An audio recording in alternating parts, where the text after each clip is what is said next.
Welcome back. I hope you are all doing well. आज हम एक एग्जाम जो यूजीसी पेपर फर्स्ट का प्रीवियस ईयर एग्जाम है उसको देखेंगे। देखो, firstly I want to share something with you. हम सभी को पता है कि जो पेपर फर्स्ट होता है वो सेम रहता है। और आपका चाहे स्टेट पीएससी है, चाहे स्लेट है, चाहे यूजीसी है, चाहे नेट का एग्जाम है, चाहे आप अपना किसी भी सब्जेक्ट में, पॉलिटिकल साइंस में, आर्ट्स में, मेडिकल में, नॉन मेडिकल में, आपका पेपर फर्स्ट कॉमन रहता है। उसके जो कॉमन उसके 10 कंपोनेंट्स है वो सभी पेपर्स के लिए कॉमन रहते हैं। इवन जो आपके पीएचडी के एंट्रेंस एग्जाम्स होते हैं उसमें भी पेपर फर्स्ट से बहुत सारी चीजें पूछी जाती है, खासकर रिसर्च और टीचिंग एप्टीट्यूड से। कभी कभी इंटरनेशनल रिलेशंस या जर्नल टॉपिक्स भी होते हैं, लेकिन जो रिसर्च और टीचिंग एप्टीट्यूड है वो बहुत ज्यादा आता है। अब देखो, वी ऑल नो कि 10 कंपोनेंट्स है। उनमें से जो आपका कंप्रहेंशन मतलब पैसेजेस वाला है वो इसमें मैंने नहीं कवर किया, वो मैं अलग से आपको दिखाऊंगी। क्यों? क्योंकि मैं आपको समझाना चाहती हूँ कि उनसे कैसे डील करना है, कैसे इंपॉर्टेंट टॉपिक्स कंपोनेंट्स को समझना है। क्योंकि वो 10 मार्क्स आपके हाथ में होते हैं, आपको 5 सवाल आते हैं और हर एक सवाल के 2 मार्क्स होते हैं। क्योंकि जो आपका पेपर फर्स्ट है, ध्यान दीजिए, आपका जो पेपर फर्स्ट है उसके 100 मार्क्स होते हैं, ठीक है। और ये जो पेपर फर्स्ट होता है यूजीसी का, ये सबका ही सेम रहता है। ये जितने भी स्टूडेंट्स हैं सबके लिए सेम सब्जेक्ट रहता है। और पेपर सेकंड होता है वो हर किसी का अलग रहता है। और पेपर सेकंड में कितने मार्क्स होते हैं? 200 मार्क्स होते हैं। देखो, हम सभी को पता है, चाहे कोई भी सब्जेक्ट क्यों ना हो, जो आपका पेपर सेकंड होता है, मतलब जो आपका अपना ऑप्शनल सब्जेक्ट होता है, वो बहुत वास्ट होता है। चाहे वो पॉलिटिकल साइंस की बात कर लो, चाहे वो हिंदी की बात कर लो, चाहे इंग्लिश की बात कर लो, वो कभी उसमें सर्टनिटी नहीं होती है। लेकिन यहाँ पे 100 में से आपके 70 मार्क्स लेना आपके लिए तय है। अगर आप यहाँ पे 100 में से जैसे कि 70 मार्क्स लेते हो, वो आपके लिए क्या है, वो चीज़ वो डिसाइडेड है। और उससे क्या बेनिफिट ये होगा कि जब आप इतने मार्क्स ले लोगे, मतलब 70 मार्क्स ले लेते हो अप्रोक्सीमेटली, उससे क्या होगी चीज़ें कि आप मेरिट में आ जाते हो। जैसे सपोज आपने सेकंड जो आपका पेपर है इसमें आपने 100 में से 70 मार्क्स ले लिए, और जो आपका पेपर सेकंड है, सेकंड पेपर की बात करें, सेकंड पेपर कोई भी होता है आपका, फॉर एग्जांपल हम लेते हैं पॉलिटिकल साइंस, ठीक है। अभी के लिए हम समझने के लिए ये जस्ट आपको एक मैं बताना चाहती हूँ थोड़ा सा क्राइटेरिया पॉलिटिकल साइंस का है। और आपके सेकंड पेपर के कितने मार्क्स होते हैं? 200 मार्क्स होते हैं, ठीक है। अब ऑब्वियस सी बात है, स्कोर तो ग्रैंड टोटल ही बनेगा ना, उसका मार्क्स और इसके मार्क्स इंक्लूड करके। और आप चाहे कितने भी अच्छे क्यों ना हो अपने सब्जेक्ट में, फिर भी आपको मार्क्स एटलीस्ट ज्यादा से ज्यादा कम से कम 130 140 ही आते हैं। तो इट मीन्स अगर आप ये 130 या ये 140 मार्क्स प्लस कर देते हो आप किनके साथ, जो आपने पेपर फर्स्ट में 70 मार्क्स लिए हैं, तो आपका जो स्कोर है वो कितना बन जाता है? लगभग 200, आपका 210।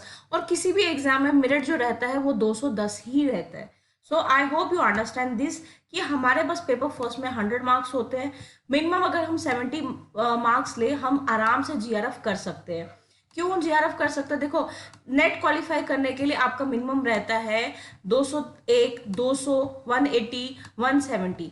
आपका लगभग लगभग सब्जेक्ट्स में 180 पे आपका हो जाता है नेट क्वालिफाई।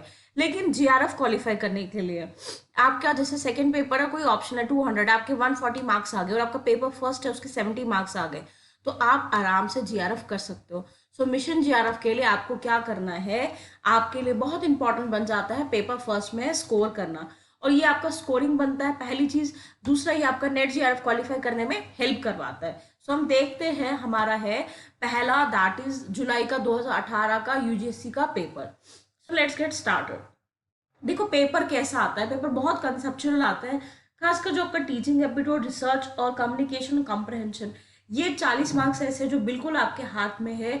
बाकी में अगर आप मतलब जैसे अगर मेरे मेरे जैसे इंसान को, मुझे रीजनिंग बहुत कम समझ आती है, रीजनिंग मैथमेटिक्स के अलावा अगर आप कंप्यूटर पोर्शन देखोगे वहां से भी चीजें बहुत सिंपल आती है। बट जो आपके टीचिंग एप्टीट्यूड, रिसर्च और कम्युनिकेशन और कॉम्प्रहेंशन, ये 40 मार्क्स तो आप समझ लो कि आपको फ्री में मिल रहे हैं। अगर आप चीज़ों को थोड़ा सा भी एनालाइज करते हो और थोड़ी मेहनत करते हो हल्का फुल्का, तो ये 40 मार्क्स आपके हाथ में है। इससे आपको कोई भी वो नहीं कर सकता है। तो पहला सवाल जो है हमारा, विच of the following set of statement best describes the nature and objectives of teaching. इनमें से कौन सा है जो बेस्ट डिफाइन करता है ऑब्जेक्टिव्स ऑफ टीचिंग।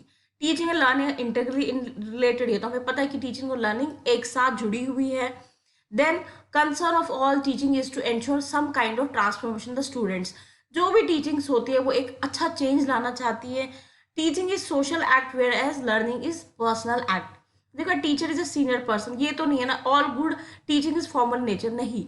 जब मैंने आपको समझाया है, जब मैंने आपको टीचिंग एप्टीट्यूड समझाया है, तो मैंने कहा है कि सिर्फ फॉर्मल टीचिंग्स नहीं, आपकी इनफॉर्मल टीचिंग जो आप अपने घर से फ्रेंड से सीखते हो वो भी बहुत इंपॉर्टेंट रोल प्ले करती है। तो आप एलिमिनेट करके भी चीज़ों को समझ सकते हो।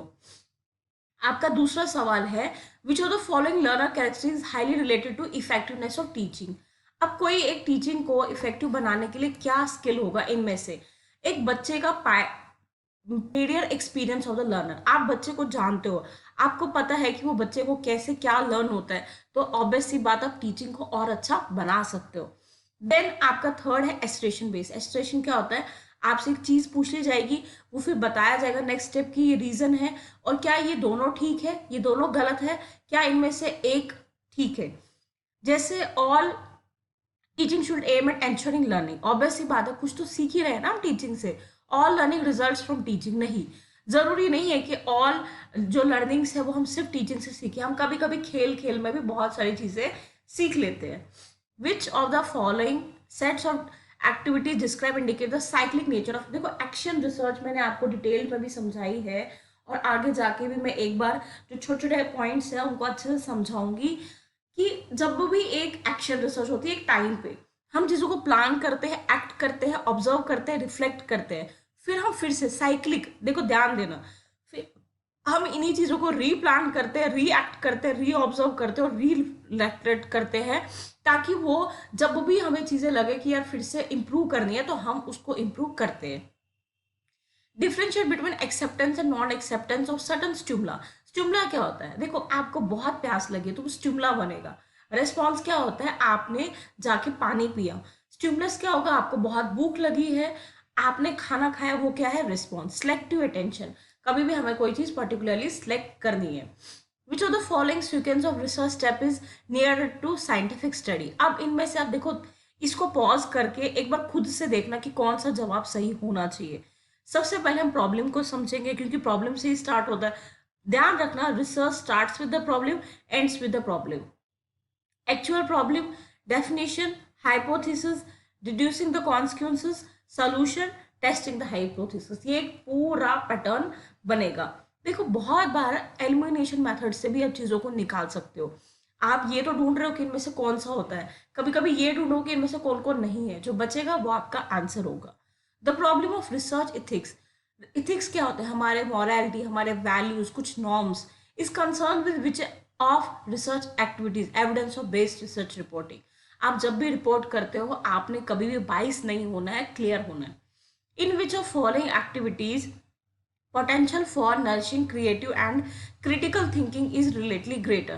participation in research conference, जब भी आप कोई कॉन्फ्रेंस में क्या करते हो, पार्टिसिपेट करते हो। बहुत इजी सा एग्जाम है, बस हम अगर समझेंगे तो हम आराम से इनको कर सकते हैं। The initial message to students in classroom by a teacher needed not to be critical, establish interaction later। ध्यान दे रहे हैं, more control over the communication नहीं। देखो जब भी एक टीचर कभी किसी क्लास में स्टार्ट करता है तो उसको आहिस्ता आहिस्ता पहले सॉफ्ट होना पड़ता है, पहले वो कम कम चीज़ें समझाता है, उसके बाद वो एक कनेक्टिविटी क्रिएट करता है। और कम्युनिकेशन ऑब्वियस सी बात है सॉफ्ट रखनी है, जो इसमें लिखा है कि स्ट्रांग वैसी नहीं होनी चाहिए। Then to communicate well in classroom is a natural ability, obvious सी बात है। Effective teaching is a classroom demand knowledge in the communication process. That is true. अब क्या है, आप समझना इस बात को। To communicate well in the classroom is natural ability, नहीं, हम सीखते हैं कम्युनिकेट करना। दूसरा, effective teaching is classroom demands knowledge, obvious सी बात है। देखो आप बहुत टीचर हो बट आप अच्छे हो बट आपको कम्युनिकेट करना ही नहीं आ रहा है, तो ऑब्वियस सी बात आप स्टूडेंट्स के साथ कोई भी इंटरेक्ट नहीं कर पाओगे। अभी तक के 10 क्वेश्चंस में कोई भी ऐसा मुझे तो डिफिकल्ट नहीं लगा, तो ऑब्वियस सी बात है आपके सीधे सीधे ये 20 मार्क्स है। नेक्स्ट मूव करते हैं, और 20 मार्क्स तो ये हो गए, और आपके जो 10 मार्क्स है कंप्रहेंशन के, इट मीन्स 30 मार्क्स तो यहाँ तक ही आपके आ चुके हैं। Then classroom communication is transitional process. Reason: a teacher does not operate under the assumption that students response are purposeful. नहीं, ये चीज है कि जो आपका इसका ए है वो ठीक है। क्यों ठीक है वो?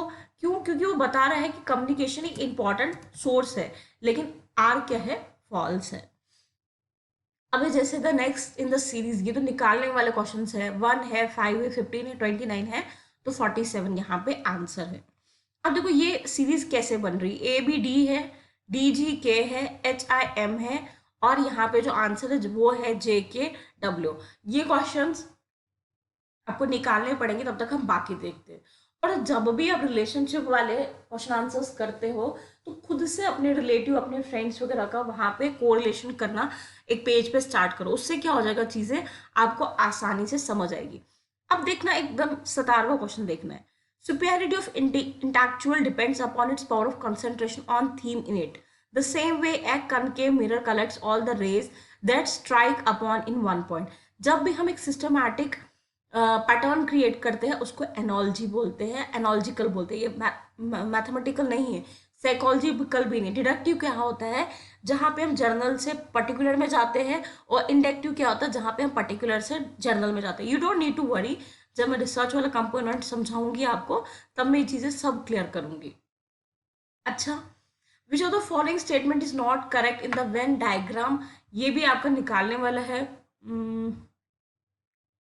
ये वाला देखते हैं हम। With regard to computer memory which one of the following statement is are true. सही देखना, देखो जहां पे नॉट होगा ना वहां पे हमेशा मार्क करना। ये चीज मैं आपको बहुत रिपीटली बता चुकी हूँ।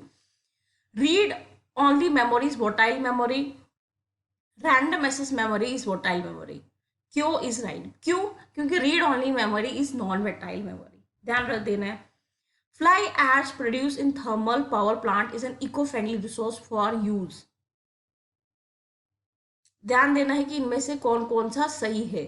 अब देखो, A agriculture as micronutrient, obvious सी बात है। B wasteland development, C dam and water holding structure, और ब्रिक इंडस्ट्री। अब ये क्या सीक्वेंस बनेगा, एक पैटर्न, जहां पे आपको पैटर्न क्रिएट करने हैं। Which of the following types of natural disasters has no definite beginning and end? Droughts. जब भी सूखा पड़ता है, देखो अर्थक्वेक्स है तो उसका कोई तो बिगनिंग और कोई एंड है। स्टॉर्म्स है, ह्यूरिकेन्स है, लेकिन सूखे पड़ने का ना कोई एंड होता है ना कोई बिगनिंग। बारिश ही नहीं पड़ती है तो सूखा पड़ जाता है automatically. Indoor air pollution is serious hazardous. Reason: the dispersal of air pollutants is rather limited in indoor environment. Choose the answer. Both A and R true R is correct expression, क्योंकि indoor में हम वो एक confined place तक क्या रहेगी, सीमित रहेगी, ओपन और फ्रेश नहीं हो पाएगी। Which of the following considered as major source of pollution in rivers of India? Untreated sewage, जो गंदगी, जो हम लैटरिंग्स वगैरह में या कूड़ा कचरा सा वो गंदगी निकलती है, वो सबसे बड़ा रीजन है किसका? वाटर पोल्यूशन का। Prime minister research fellowship is for students pursuing PhD program in IITs and IICS. ठीक है, ये you don't need to worry, ये बस मैं आपको एक बार पेपर डिस्कस कर रही हूँ। हम आराम आराम से आपको टीचिंग एप्टीट्यूड हमारा कंप्लीट हो रहा है, रिसर्च पढ़ाएंगे, कम्युनिकेशन पढ़ाएंगे, कंप्रहेंशन समझाएंगे, उसके बाद आप इन चीज़ों को और बेटर तरीके से समझ सकते हो। ये मैं आपको एक बार पैटर्न दिखा रही हूँ, दैट इज इट।